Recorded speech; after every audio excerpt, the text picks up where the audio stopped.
Hello, my name is Leah Steffen, and my heritage video is going to be a little different because I was adopted. I was adopted in Wuhan, China. I interviewed my mom on the process of adoption and how my life changed for the better. For the first question, she talked about why they decided to adopt in the first place. I am Jody Steffen. I am Leah Steffen's mom. And first question that we're talking about, I guess, is why we adopted Leah. Well, we had talked about adopting briefly, and I don't know if we'd ever really done it, but my sister Jill adopted their daughter Kendra, and it was almost like as soon as we met Kendra, it took us just a few days after that to realize that this was something we can do, we should do. And it was almost like, God was speaking to our heart, like, pushing us to do this, because it was a real strong desire, like, we definitely can do this, we should do this, and this is a great way to enhance our family. That's when we started right away with the process of putting together all the paperwork, and it took about 1.5 years to get all the paperwork together. But it was a great journey, and it was enjoyable. Just the anticipation of waiting to get her was so much fun. Before my mom came over to China, they had to do these different things to make sure that the place I was living in would be safe enough. So before we left for China, and during that year that we were doing paperwork and having our water tested and having our interviews and having all the preliminary things that had to be done before we could go to China, during that time I kept a journal of what we were waiting for, how excited we were, and I just have a few things I'll read from that journal. This was July 23rd of 2003. Today I am more excited and anxious than words can explain. We have finished our paperwork and it is on the way to CWA in South Carolina.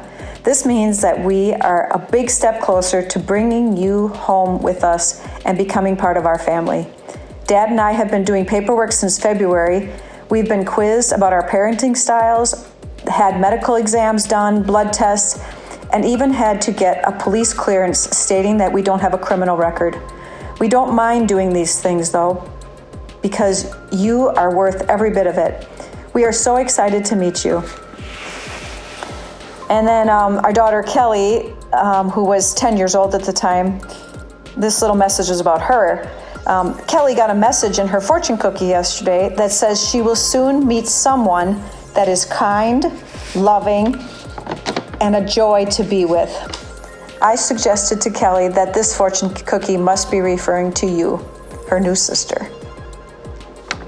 So then I went on, I would write in here every couple weeks, couple months, or something like that, and how things were progressing. I talked in August that year, I talked about how we would be getting our first pictures of you, and we would be getting a description of you and your personality. And then on October 30th of 2003, I started my journal entry with, "Hi Leah, yes, we've decided on your name. We had several good options, but your dad is really fussy about names, just as he was when we named Brett and Kelly. We were hoping to get pictures and information of you, but it hasn't happened as of yet. In the meantime, we keep thinking about you and praying that God keeps you safe."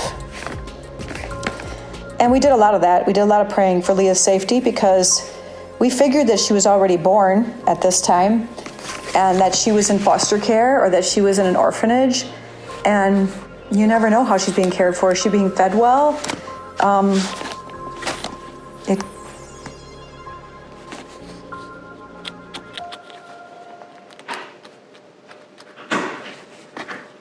It was really hard, actually, to sometimes worrying about someone that you hadn't met yet.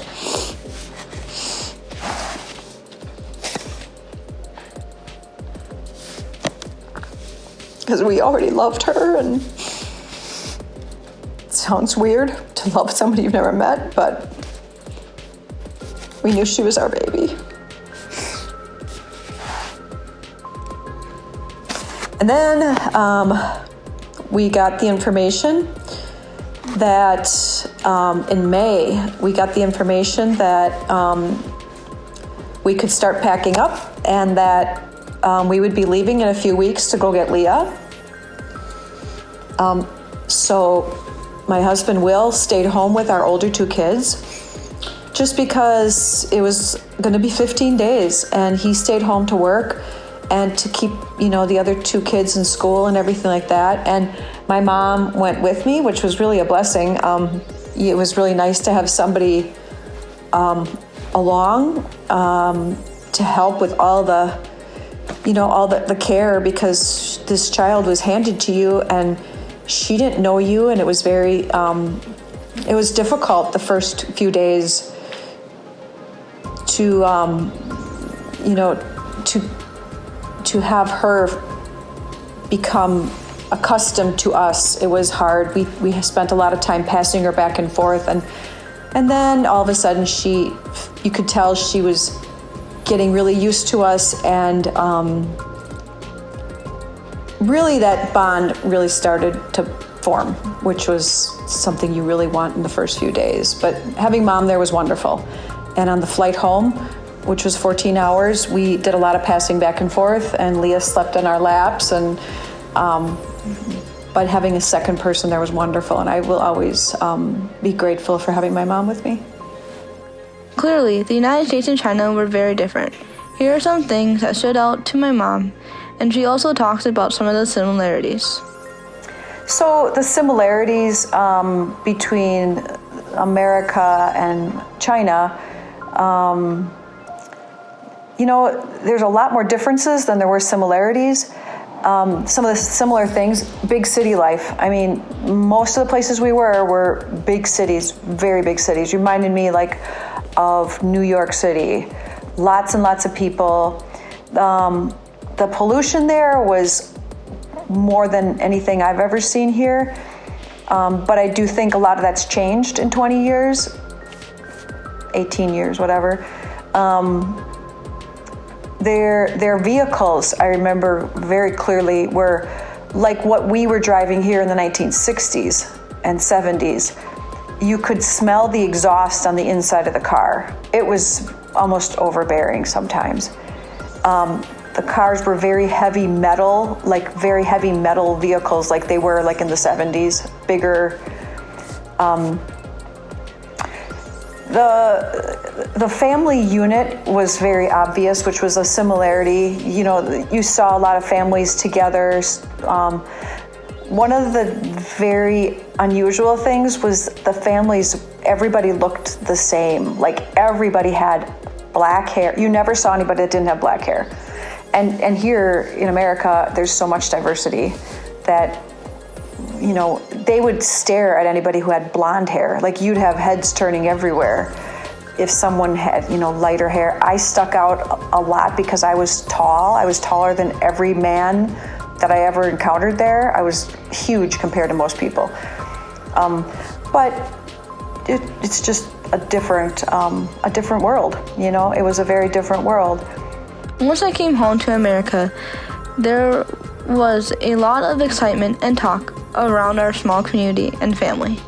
Here is my mom talking about the reactions from people. So on the way home, we did the 14 hours flight home, and we were very, very tired. We had probably been up for about 20 hours, and then all the time changes and all that. But Leah's brother stayed home, didn't come in the car to get down to Milwaukee to pick us up because there wasn't enough room to bring everybody home. But we met Kelly and Dad in the airport, and that was a very emotional greeting, bringing a new person home into our family. The drive home from Milwaukee was kind of a long one because Leah had never been in a car seat before. She didn't like to be confined in a car seat, so we had to stop a few times and let her get out and But then we had to put her back in, and she did not like it. That took a few weeks to get used to. When we got home, we walked in the door, and Brett, who was 12, said, "Hey, Mom," and he looked at Leah, and Leah immediately blew him kisses, which was really random, but so cute, and kind of like, I'm here, welcome me to my new home. It was so sweet. But the next few days were basically sleeping and being awake in the middle of the night because our times were so goofed up. Leah was used to sleeping through the night just fine, but we were awake at all odd hours of the day and night. But Leah's first outing was the Memorial Day service that Leah's dad is in the American Legion, and that was really cool. The first time we took her out into the community, we went to the Memorial Day service, and boy, she got quite the greeting and quite the welcoming from our little community that we live in here in St. Cloud, and people were very, very happy to meet her, and just a wonderful beginning to the summer. The whole summer we spent, I didn't work that whole summer, and we just spent the whole summer introducing this little girl to grass and to water, like the pool, and just like the playgrounds, lots of things that she had never been accustomed to. Swings, for little kids. She was 17 months old, and she had a lot to explore. So she was, walking and talking little bits, but her first language was Mandarin, and it took some time she didn't understand our language at all. She actually loved this show on TV called Teletubbies because there was no words spoken. It was more just like these characters making noises, and so she would watch that. But she didn't understand any of the language. So it took probably a good month before she started just the really simple words, and but caught on pretty quickly. I mean, really felt comfortable by the end of that summer with her whole family situation. Lastly, since I have been here, my family takes some of my heritage traditions and we celebrate them here. So we've tried to bring some of Leah's culture into our family and keep following that as the years have gone on. One of the things is Chinese New Year is in January. It goes on for several days though, and they have their zodiac signs are different in China than they are here. So in China, Leah was born in the year of the horse, and actually I was born in the year of the horse, and Will, my husband, was born in the year of the horse, and so was Brett, was born in the year of the horse, which is really unusual because it's only every 12 years. But anyway, and then there's the American zodiac sign, and Leah is a Capricorn. But it's just those two different things that we bring together to cross over. Like part of her past is still with us, and it's still something we celebrate. Another thing we celebrate every year, or try to at least do something for it, is our Forever Family Day. When Leah joined our family, a lot of people celebrate the day that they call it the Gotcha Day. When you get your child, we don't celebrate that day because we weren't all together. So we celebrate the day we actually got home, which was May 27th. And so that's our Forever Family Day. And we usually try to do something special on that day just because it is a really special day. It's a day we'll never forget, of making our family complete with Leah.